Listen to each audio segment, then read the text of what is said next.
Okay, so I know you're in the dry cleaning business.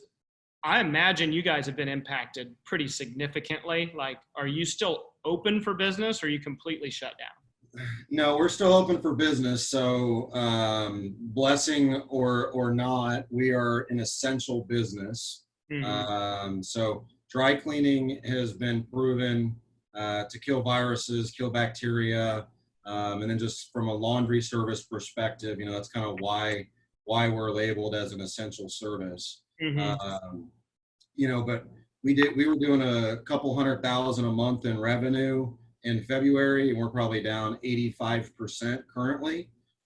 We basically lost 50% week over week over 3 weeks time. Hmm. From week 2, 3, and 4 in March, we basically dropped 50% week over week.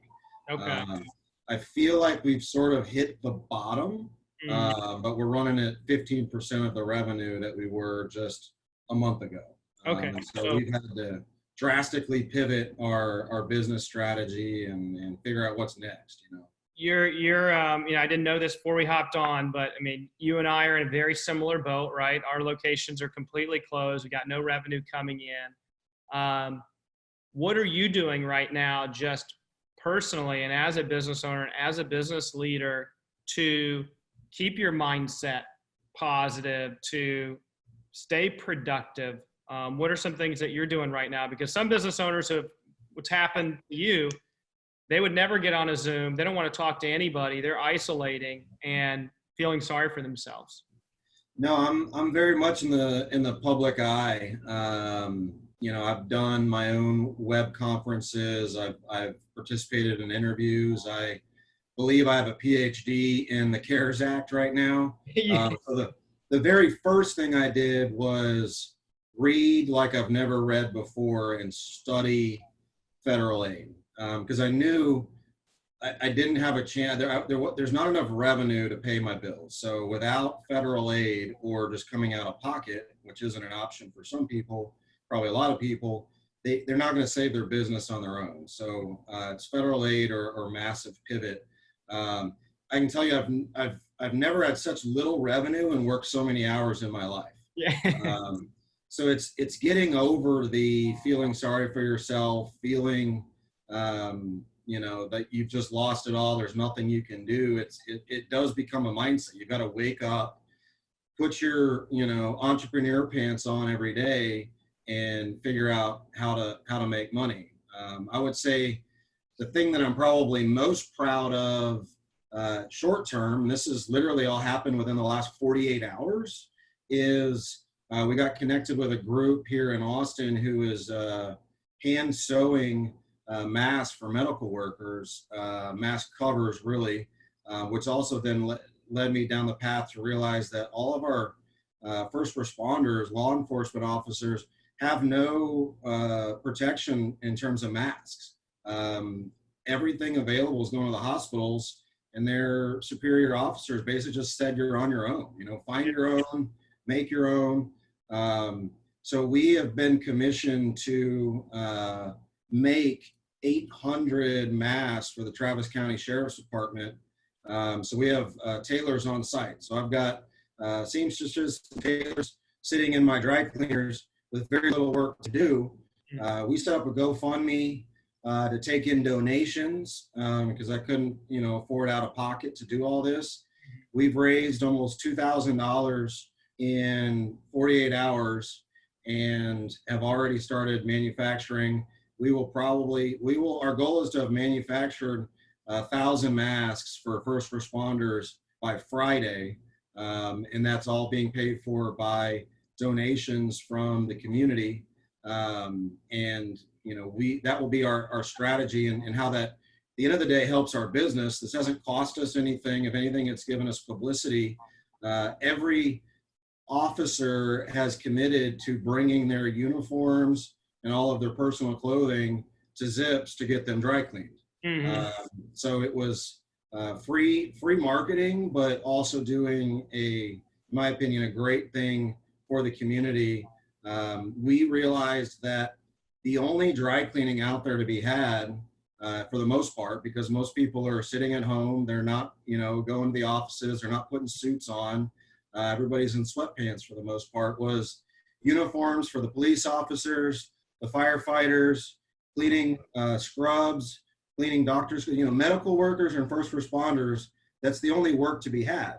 And so we had to figure out quickly, how do we get into those types of organizations? You can't just walk into a police force and say, how do we get a contract to clean all your uniforms? You can't just walk into a hospital and say, how do we get a contract to clean all your scrubs? Mm-hmm. If we can take our own resources and come up with a strategy, i.e. make free masks for all of them, that's how we got in the door. And now we're being rewarded with contracts to dry clean all of those garments. The other fascinating thing that's come out of this is strategic partnerships with people that previously we thought were competitors of ours. So people that are in the same industry as us, but slightly different strategy, slightly different business model. We've connected with them, somebody that we would have never connected with in the past, and said, we're in the same boat, we're eating out of the same pie. How do we join forces and both get through this together? And I think that's been the other, really creative strategy that we've tried to go through.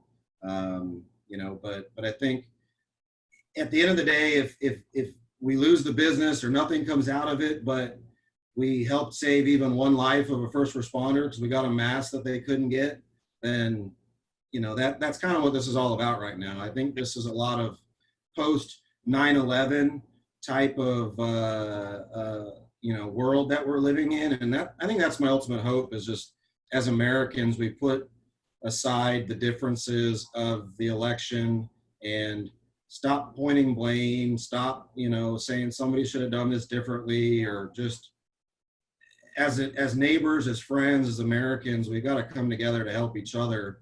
There's just no room for hate in the world right now. We've got to work together to solve these problems. There are two things that I know for certain.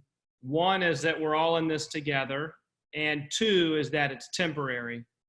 And knowing those two things gives me an enormous sense of gratitude and confidence in what is going to happen next. And I agree, man. I was joking about on a prior show that, like, you have Republicans right now that aren't as Republican as they used to be, and Democrats that aren't as Democrat as they used to be. And everybody's kind of moving together collectively, like this collective awakening is happening with people. You're talking to people you don't normally talk to, whether it's a competitor or a neighbor, because everybody's walking on the streets that you would never say hi to, that you get into a 10-minute conversation with. And so that's the beauty of what is happening right now, and why I'm really grateful just to be alive in such a historic time. People are going to talk about it forever, right? For the rest of history. I went and replaced an electrical outlet for one of my neighbors in his garage. And ironically, it was the outlet that his deep freezer plugged into. And he paid me in venison sausage. I don't need any money, but just like the idea that we're all of a sudden bartering services again. I don't want to go to the grocery store, or, I don't want to take food off the shelf for somebody else that might need it. So it's just a perfect example of, like, I have a skill. I know electrical work. I went over and helped my neighbor do something, so I didn't have to call somebody in, pay money to a service, and then I got paid in food. That's just, I love the idea of that right now. Well, what you just shared is the same thing that you've done in your business too, which I'm seeing as a pattern in talking with business owners that have this really amazing mindset, is they're taking an inventory of what assets they have, what intellectual capital they have, what resources they have, and all this experience that they've built up. And then they're matching that with market demand. Market demand now has changed. People don't need their clothes dry cleaned, but they need masks, or they need any sort of, PPE. And that's the mark of, I think, a really great entrepreneur, a true entrepreneur who can adapt and and adjust and overcome, to steal from one of my prior guests, Logan Stout. He believes that you've got to be able to adjust, adapt, and overcome in order to kind of make it in the entrepreneur world. And so whether it's helping your neighbor out, understanding you have an asset here, you know how to do it, and there's a demand for it, that you're matching those up, or whether it's in your own business, doing, making masks. That's what I really hope we can get across to entrepreneurs that are on that place we were talking before, that are frozen. Yeah. They're scared, or they don't know what they're supposed to do right now because their business is gone. But they've accumulated so much experience and intellectual capital, and they have resources, they have warehouses, they have knowledge, and society needs those people right now. They need them to make masks or to find hand sanitizer, whatever it is. Well, and I'm an entrepreneur, and I'm the number one, equity holder in my company, and literally everything's on the line. It's my mortgage and my property, and if I don't make it through this, the bank's going to come take everything, right? So, am I going to sit in a hole and cry my way into bankruptcy, or am I going to go down fighting? I'm going to scratch and claw, and I'm going to spend every dollar I own fighting out of this, because I figured, me and my wife had a sort of a come to Jesus meeting, as we like to call it, and said, if the net result of all of this is bankruptcy, why would I let the bank come take any of my money or any of my assets? I may as well spend it all trying to figure this out than to just see it all walk away. The same conversation my grandfather had when he was thinking about how does he get rid of, I'm not going to call it wealth, but the money he had. He said, I may as well give it all away before I die, because the government's going to tax it. So, he started a strategy of how does he donate, his life savings, but before he passes. And that was sort of the strategy that I took about it is we've got to figure this out. And I also looked at my wife and said, everything that we own, we've made in the last 5 years. So even if it came down to it, we can start over and hopefully get back to where we are 5 years from now. Even if it's 10 years from now, thankfully we still have our youth, that we can work through that. But as long as I'm able-bodied and well-minded and have resources, we've got to figure out how we come together, how we get through all of this. It's just too critical of a time. And I think the other thing to think about is your small businesses, is your neighbors. Going back to the mask conversation, I see all these people ordering pallets of masks from China or overseas or Asia, and I'm like, guys, we might cost $1 more to hand make them here in the U.S. or at your local dry cleaner, but let's keep that money in our own communities. Don't just jump online and order something. Think about where those dollars are actually going. We just printed $2 trillion. If we let that money flood back out of our own economy, it's not going to help us long term. I think we do also need to take the strategy of how do we think small? How do we think local? Let's keep this stimulus money inside of our own borders and help our own neighbors, help our own population, help each other. This is a time to come together and be proud of being an American. Even if you're an immigrant American, be proud of where you live, be proud of where you're at, and focus on helping those around you and keeping this money as local as possible, or at least within the United States. I agree with you. And I think when we do reopen our businesses is partnering with other local businesses, local restaurants. Maybe when they're picking up their dry cleaning, they get a restaurant gift card. When you go to the restaurant, they get something from Jason at Zips. But when we reopen is coming together as a community, maybe even with competitors. But I think there is going to be a sense of loyalty that is building and will hopefully last for a really long time in supporting local businesses. Because this is, if we didn't know it before, we always see the stats about all the jobs that small business creates, and it's the lifeblood of the economy.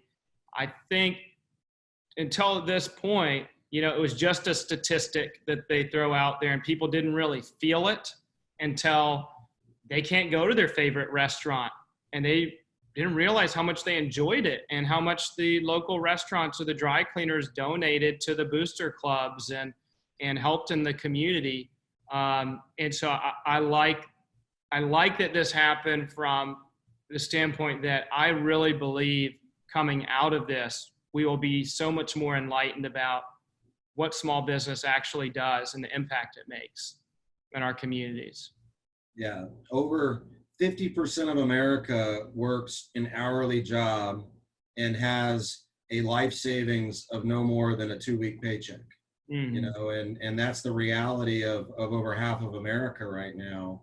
And I think that's where we need to focus as much help as possible, in just trying to keep everybody, we can't go to anarchy. We have to help everybody and share what we have and just take care of the neighbors. And I think the other important thing for people to realize is, the concept of franchising.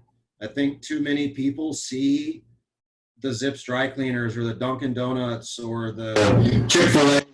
They see these logos and they assume massive corporation. And they don't realize, yes, there is a corporate behind all of that, but they don't realize that one of their neighbors likely owns that McDonald's on the corner, or that Zips dry cleaners. And just because there's a big logo on the front of the building doesn't mean that that's an evil corporation. It more than likely means one of your neighbors or one of the people in your community owns that and is struggling the same way you are, and is just, small businesses are paycheck to paycheck, just like their employees are. Most small businesses don't have more than a month's worth of money left in the bank. They're paying their bank notes, they're paying their investors, and so it's also important, I think, the more I've talked to people, that they don't realize how many small business owners own franchises, and they need as much help as, Sam's liquor store. They might even need more help because they're still having to pay a royalty to somebody else. They have all these other obligations. So true, man. It's that's great insight and a great reminder for people to realize who's behind that business and who's running it every day. Probably your neighbor. Yeah, I appreciate you setting these calls. I thought it was brilliant. The way that you thought through this strategy. I think that was the biggest reason why I wanted to jump on, is just to commend you. I'm not a member. I have used your services. When you had your grand opening, it's just a little bit far from my house, but I did love the experience. But I could also see, like, your client base likely is a vast majority of business owners or people that do well for themselves, really smart minds. So I think it was a really intelligent strategy to reach out to your own customer base, because there's like you said, there's a lot of really smart people, a lot of business owners, a lot of just business experience, and I thought that was probably a great pool of people to try to bring together. So I do commend you for thinking outside of the box a little bit of how to reach out to, I won't throw myself in this bucket, but reach out to some really smart people that have probably done well for themselves for years. Well, I was about to throw you in that bucket, so I'm gonna include you in there. Yeah, I'll include you in there. Well, thank you very much. And for anybody that's listening and watching the show, Jason owns Zip Dry Cleaners in Austin. When you guys get, I guess you're open now. So if you need dry cleaning out, we are open. We've got masks to sell. Yeah. We are doing free sanitizing of personal masks while you wait. It's a 2-minute process. Come by, we'll sanitize your personal mask free of charge. Nice. We're the most economical dry cleaner in all of Texas. So, we're doing our part to help people save money. When you get back to work, you need to save money on your dry cleaning bill. we're $249 for any garment. We're about half the price of the competition. So, you know, we're here to help where we can. I appreciate you having me on. Awesome, brother. Well, thank you very much for your time. Good luck to you in getting through this, and we will catch up with you soon again, I'm sure. You too. I appreciate it. Good luck. Right. Yeah.